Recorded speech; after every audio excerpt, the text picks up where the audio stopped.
Panda anthem. Ian, what's up? Red Panda anthem. Red Panda, what's good? Red Panda anthem. There you have it. So there's an 83% chance of a recession in the next 2 or 3 years due to Russia-Ukraine conflict.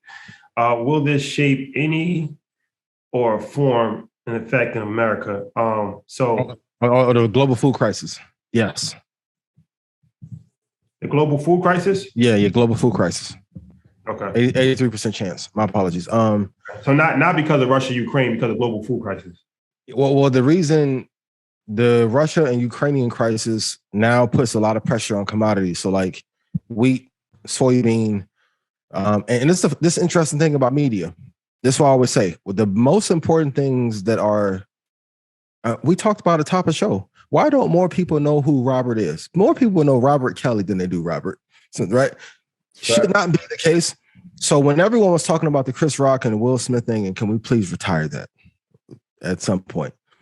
Biden came out and said, hey, we are going to have a food shortage here in the next 2 or 3 years. And no one said a peep. And I'm like, I don't even think presidents are allowed to say that. And it got swept under the rug. And that's why I always tell you guys, like when we're giving this kind of information, and especially in the Steve Harvey interview, Steve shared some gems that I never heard him share before. Pay close attention to those kind of lessons opposed to what you normally hear in media, because the purpose of media in most cases is not to educate you, it's to use your attention for ratings. So because of this fallout, it may not affect us the most, but Africa, maybe Central Europe is going to get affected, but it's going to make certain commodities go up as a result because of this crisis directly, because of the Russia-Ukraine situation. So we have to be very mindful and very, very careful of what's going to happen over the next 2 or 3 years. Interesting situation. Russia and Ukraine, they stopped talking about that. We don't hear too much about it. I know.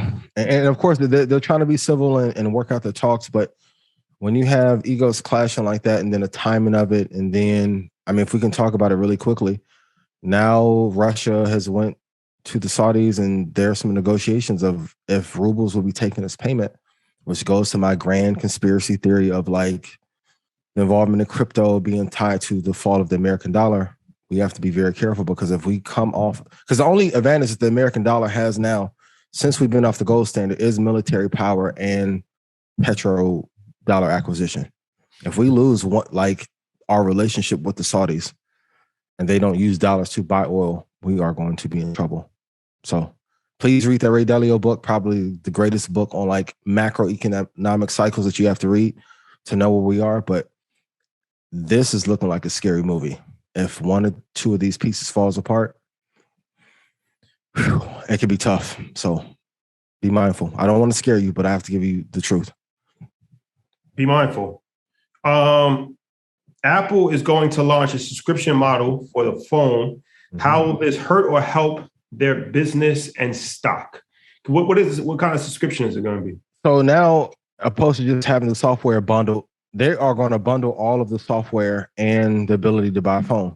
They haven't said what the pricing is, but I think at $250 a month, if they got 8.3 million people, that'll put them at $2 billion in revenue a year. If it was $200 a month, it'd be at 22 million people, it'd be $4.4 billion in revenue. Oh, $200 a month? Hypothetically, this is just my extrapolation. They haven't announced a number yet. That's a lot. But what they want to do is take away. Well, wait. No, to get iPhone, iCloud, iPhone, all products and services, and bundled in one. Oh, gotcha. That's a lot. That's a lot of money. It's a lot of money. If you do Apple TV, you got Apple Health, everything in one. You get the phone. I don't think nobody. No, they can't do that. It got to be under $50. Has to be under $50. Of course, they'll probably do something under 50, but we have to remember Apple is the number one luxury brand in the world. I know people think it's LVMH. But they are, even in the retail space, they sell more per square foot than every other retailer, including Hermes, Louis Vuitton, Gucci. So they do have an audience that will pay. And I think they'll roll out a couple more incentives for sure to entice people. But I think if people can pay, and it's also a sign of a degrading economy when companies, because what they're trying to do is effectively take away the pricing power from Verizon, T-Mobile, et cetera, to be able to give you those deals to finance the phone and tie them in. Also, they're doing a deal now with Goldman Sachs to bring in the financial services and crypto. So now you can do buy now, pay later directly through Apple. And now you don't have to go through a third party. So when I tell everyone, like, everyone is your competition, not just your immediate competition. Like Cardi B is your competition, right? Apple, Google, Microsoft, great. You have to be mindful of that when you're doing a SWOT analysis of like what your strengths and weaknesses are and what potential threats are there. So now if they offer buy now, pay later, then they have the Apple credit card and they're working on their own crypto platform. And you can buy Apple services and an iPhone. Let's say it's $50 a month. What is $50 a month times 19 million people? That business alone is worth more than Neo, worth more than Lucid. So in that model, right, rather than paying like the phone provider, you're not paying Apple for the actual product. Yeah, you pay Apple directly. You go right to the source, and right to the plug. The same way you would, because I mean, even for the iCloud service, if everybody does it, right? Like, yo, you're out of. You have to. You got to get the $299, then you run out of $299, then you got to go to the $999. Yeah, so that gets bundled in, and then every other. So it's for your iPad, your watch, your MacBook, family.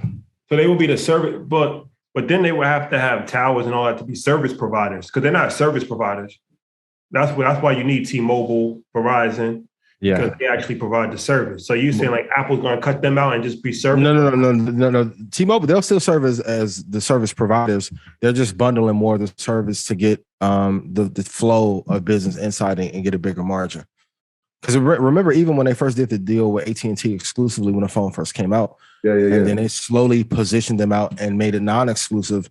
This is a strategy that they've done forever. People just don't see it coming because they're perceived to be a slow, boring company. They're like Apple is great at selling you the same product over and over again, but also on the business side, lulling you to sleep, and then they rock you like crazy with the dramatic change. So now if they can get that ecosystem to pay them more, and remember, they've already done it with the App Store. Get 30% of every business that's on that platform. So now if they can cut out a couple providers, and I think also too, the subscription model gives them even more safety to allow them to have less drawdown if we hit a recession. So if they can report an extra $9 billion coming in and a 65% profit, they'll probably draw down 10% less than any of their other competitors as a result. Yeah. So I think it's a perfect model given the times that we're in. It also bundles into things that, they probably weren't moving, right? So like, I don't know if people have Apple Arcade, right? Yeah. But I know a bunch of people that have Apple TV. Yeah. Also a bunch of people that have Apple Music, but I don't know how many people do Apple Fitness. And so you bundle all those things in, it kind of makes sense that they're going to get all their products out. Well, yeah, I think Apple Music is $9 a month. Yeah, family plan $14.99. Yep. Then Apple TV, they want an Oscar. Even with that, that's big. Quality over quantity. I was talking to Amadou when I told you guys last week, and he was like, "Hey, I think they're going to win the Oscar." Then they did. That kind of got overshadowed with the Will thing, but it's like they got an Oscar at a faster rate than Netflix did. Mm-hmm. I know that's a small portion of audience, but look how many creators are going to want to push content there now. Now, if the shows get better and the movies get better and they're not burning through them and they have less debt, they may be able to overturn that throne that Netflix is currently on. So if you bundle all that stuff together, and listen, if I were them, I'll let Fortnite keep 90% of the money and bring it back on the platform, and I keep 10% and keep everybody else. Trust me, people will pay for that subscription because and that's why I always say comparing businesses. Would you rather buy a subscription from Apple or Peloton? I think the new executive at Peloton is great, but they don't have an offer irresistible enough to entice people to come at scale. I think Apple will. They will. So is this going to be good or bad for the stock and the company? Absolutely incredible. More revenue. Like this is a business NFT. If we had keys on, you understand me? Shout out to my guy. You understand me? Shout out to my guy. This is a business version of an NFT. Like I'm going to bundle everything up where you cannot go anywhere else. Absolutely brilliant. And they have the brand loyalty that nobody's going to want to go anywhere else. Mm-hmm. These guys, they did it again. Well, potentially they did it again. Apple. Shout out to Apple. This that Red Panda Anthem. Ian, what's up? This that Red Panda Anthem. Red Panda, what's good? Red Panda Anthem. Your Whole boy. clip going up. I know they can't stand it.